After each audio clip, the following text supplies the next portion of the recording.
This is a consideration of an action on a resolution number R-2378, a resolution requesting that the mayor to execute an order enacting a curfew between the hours of 12 a.m. and 5 p.m. within the city of Rosenberg. I have had concerns or reservations about signing an order of curfew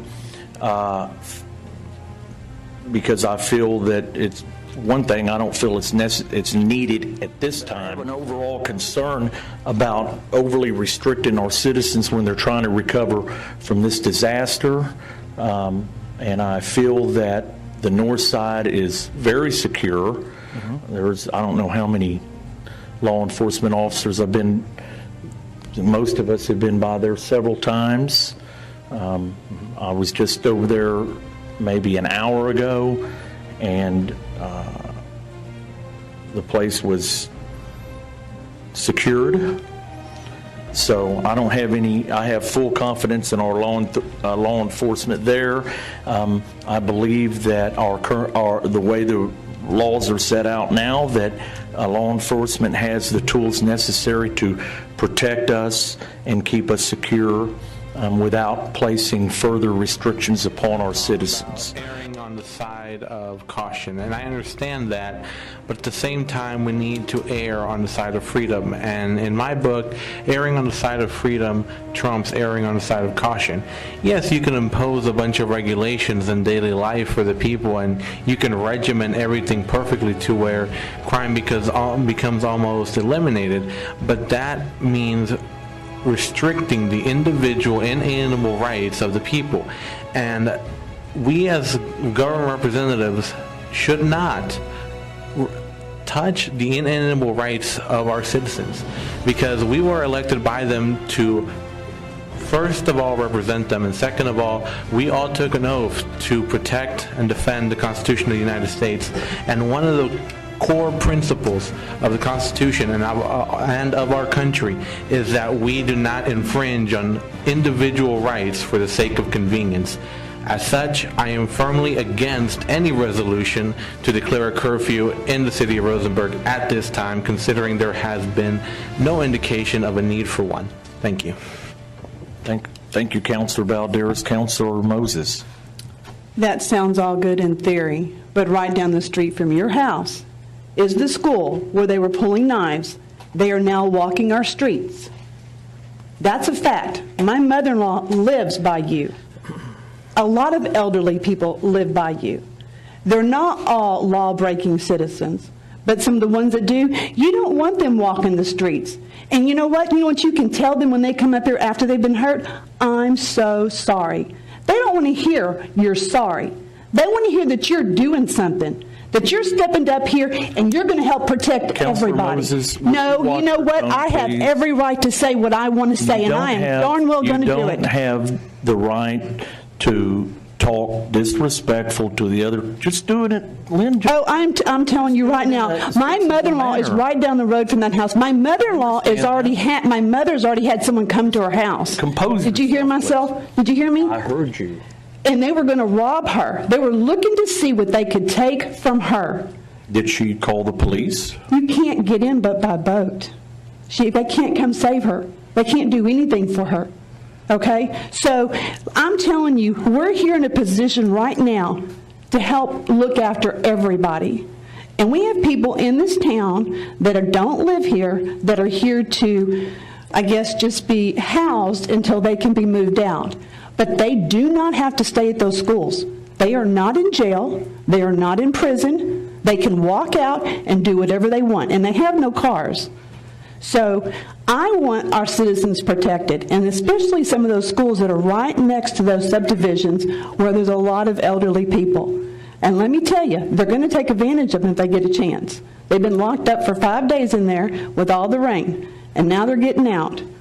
So I'm for the curfew. I don't want to wait till a citizen comes and says, why didn't you do something? We have the option right now to do something.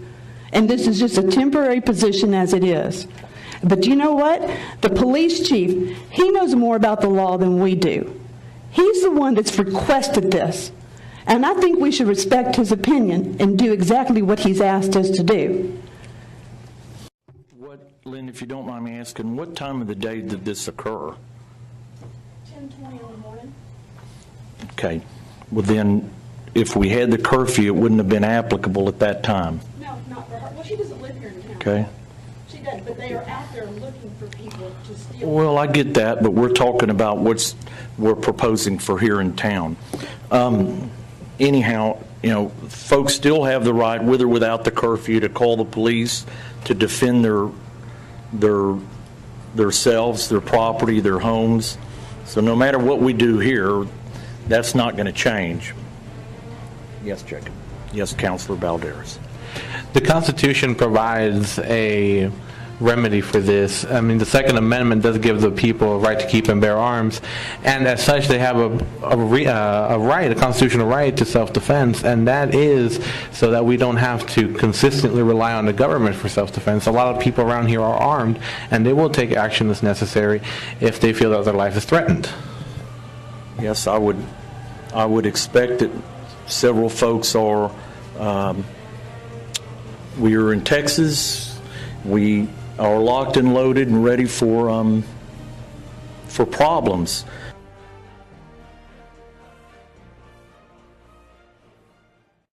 I'd like to say one thing, Mayor, if you just don't mind for 1 second, please. If I hear one more time about our Constitution, we're all constitutionalists. If you hear one more time about the Constitution, what? We believe in our Constitution. You got something against the Constitution? No, I don't. I said we all believe in our Constitution. But we're talking about the city of Rosenberg now. We're thinking on a much smaller scale. Constitution applies here too, Councilor Joswick. Excuse me, Mayor, may I speak, please? And you Thank may. you. Without being interrupted, please. Constitution, we all believe in the Constitution. We wouldn't be in America. If we're in America and we don't believe in our Constitution, maybe we should go back where we came from. But we have to think on a smaller scale here. We have to get ourselves down to a municipal scale. I'm thankful to the God that I don't have to think about this whole country, that I'm not the president.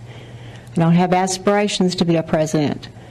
But I am responsible for the citizens of Rosenberg, all 38,000 plus of them. And that's the level I'm thinking on. I'm not thinking on the Constitution. I believe in the Constitution. I'm an American citizen born and raised. I respect those who have become citizens here and are here legally and reside here legally. And I respect that. But you have to bring yourself down and think on the level of the city of Rosenberg. What is best for our citizens right now through this extension time? Evidently, Judge Hebert, Owens, Zimmerman, everybody around us has decided this is important. Some of the other towns are completely empty, so they don't have to worry about it because most of them are here with us right now in Wharton and Bay City. But we have to think about our citizens. Those are the ones we're concerned about, not those in Arkansas, Louisiana, or anywhere else, but the city of Rosenberg. So that's where my loyalty lies, is to my citizens. And I don't want to come out one morning and find all the tires off my truck because everybody's roaming around at night while I'm sleeping. So that's all I have. I want to be clear. The Supreme Court has ruled consistently in its constitutional principle that the Constitution is supreme law of the land, overrides every single other law and state constitution. So yes, it applies from the President of the United States down to the Mayor of Rosenberg, down to every single council member. The Constitution does not say only at the federal government. Its principles apply from the top to the very bottom, and if we ignore those principles, then we are violating our oaths of office. When I took the oath of office, I took an oath to uphold the Constitution. I took it over the Constitution of the United States, and I believe that those principles are the ones we should follow, and they are applicable at every level, and those who say that it does not need to go back and look at court precedents. Now to protect the citizens as a whole. And if you don't understand that, I can't help you. Because I'm sorry, will not make any difference in someone's life when you could have made a difference before. And if you can't make the decisions like that up here, you shouldn't be up here. Okay. Let me respond to that just for a second. I mean, when you're dealing with laws and restrictions and curtailing people, how, my view is we could have martial law or state of emergency where nobody goes out of the house, nobody, from daylight to, from dawn to, from dark to daylight. So we just can't, the government just cannot restrict everybody to the point that we can't do anything. There are some risks in a free society, so I guess we could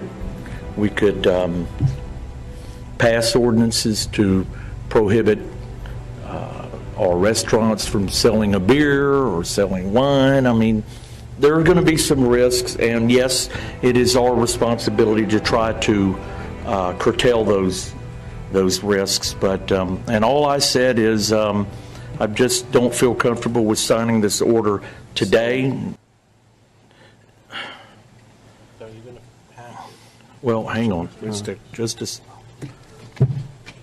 Councilor Joswick, don't tell another member of this body to shut up. Okay, no, you are out of order. You do not tell another member, another one of our colleagues to shut up. Okay? I think you told me that. No, I don't think I have. No, ma'am, I don't recall. And if I have, I am sorry and I apologize. But we're not going. Okay, let's not do that to each other, please. And if I have, Alice, I promise I am sorry, and I will never. Let's just not do that. Okay.